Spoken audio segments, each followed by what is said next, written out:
大家好，欢迎回到 The Hard Tip 频道。今天我要教大家如何在你的 iPhone 17 Pro 上恢复备忘录。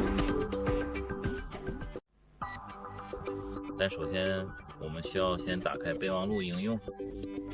在这里，如你所见，我的备忘录默认文件夹是这个。你可以看到这些备忘录以列表的形式显示。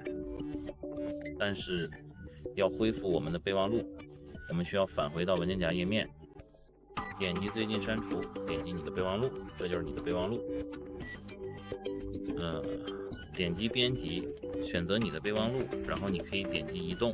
在这里，你可以将它移动到备忘录、通话录音、数学笔记、快速备忘录或新建文件夹。如果你点击备忘录，你的备忘录现在就恢复了。